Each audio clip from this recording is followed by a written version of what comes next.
1 Nephi Chapter 4. And it came to pass that I spake unto my brethren, saying, Let us go up again unto Jerusalem, and let us be faithful in keeping the commandments of the Lord. For behold, he is mightier than all the earth. Then why not mightier than Laban, and his 50, yea, even than his tens of thousands? Therefore let us go up. Let us be strong like unto Moses, for he truly spake unto the waters of the Red Sea, and they divided hither and thither.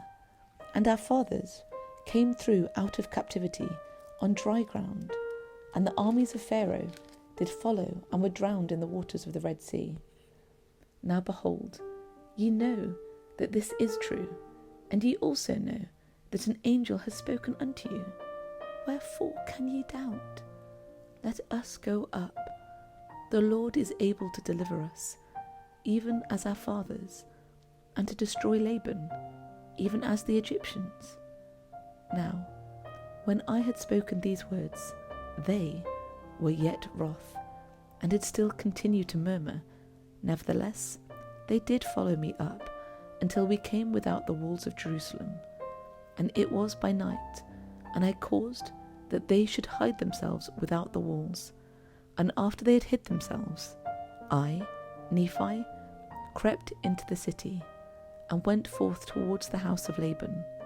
And I was led by the Spirit, not knowing beforehand the things which I should do. Nevertheless, I went forth, and as I came near unto the house of Laban, I beheld a man, and he had fallen to the earth before me, for he was drunken with wine. And when I came to him, I found it was Laban. And I beheld his sword, and I drew it forth from the sheath thereof, and the hilt thereof was of pure gold, and the workmanship thereof was exceedingly fine. And I saw that the blade thereof was of the most precious steel. And it came to pass that I was constrained by the Spirit that I should kill Laban. And I said in my heart, Never at any time have I shed the blood of man. And I shrunk, and would that I might not slay him. And the Spirit said unto me again, Behold, the Lord hath delivered him into thy hands. Yea, and I also knew that he had sought to take away mine own life. Yea, and he would not hearken unto the commandments of the Lord. And he also had taken away our property. And it came to pass that the Spirit said unto me again, Slay him, for the Lord hath delivered him into thy hands. Behold, the Lord slayeth the wicked to bring forth his righteous purposes. It is better that one man should perish than that a nation should dwindle and perish in unbelief. And now, when I, Nephi, had heard these words, I remembered the words of the Lord which he spake unto me in the wilderness, saying, that inasmuch as thy seed shall keep my commandments, they shall prosper in the land of promise. Yea, and I also thought that they could not keep the commandments of the Lord according to the law of Moses, save they should have thy law. And I also knew that the law was engraven upon the plates of brass. And again, I knew that the Lord had delivered Laban into my hands for this cause, that I might obtain the records according to his commandments. Therefore I did obey the voice of the Spirit, and took Laban by the hair of the head, and I smote off his head with his own sword.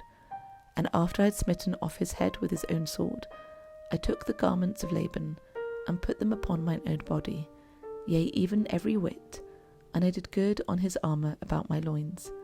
And after I had done this, I went forth unto the treasury of Laban. And as I went forth towards the treasury of Laban, behold, I saw the servant of Laban, who had the keys of the treasury. And I commanded him in the voice of Laban, that he should go with me into the treasury. And he supposed me to be his master Laban, for he beheld the garments, and also the sword girded about my loins. And he spake unto me concerning the elders of the Jews, he, knowing that his master Laban had been out by night among them. And I spake unto him as if it had been Laban. And I also spake unto him that I should carry the engravings which were upon the plates of brass to my elder brethren, who were without the walls, and I also bade him that he should follow me. And he, supposing that I spake of the brethren of the church, and that I truly was Laban, whom I had slain, wherefore he did follow me. And he spake unto me many times concerning the elders of the Jews, as I went forth unto my brethren who were without the walls.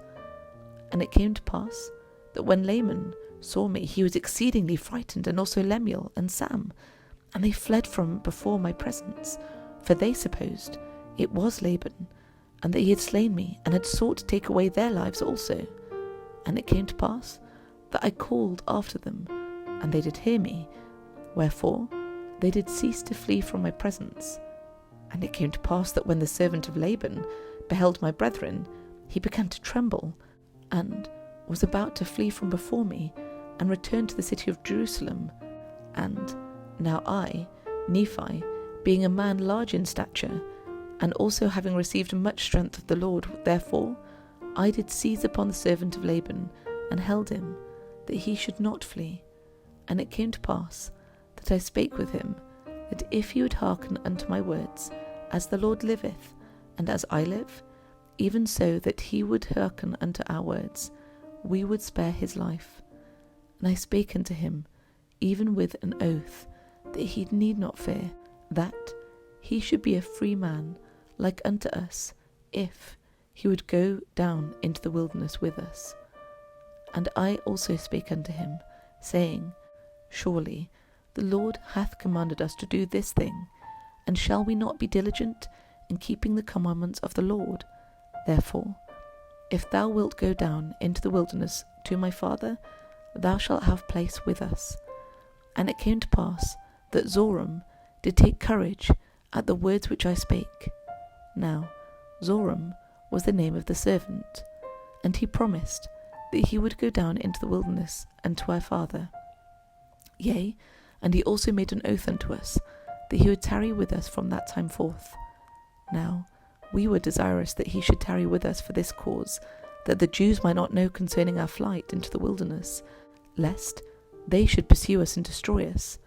And it came to pass that when Zoram had made an oath unto us, our fears did cease concerning him. And it came to pass that we took the plates of brass and the servant of Laban, and departed into the wilderness, and journeyed unto the tent of our father.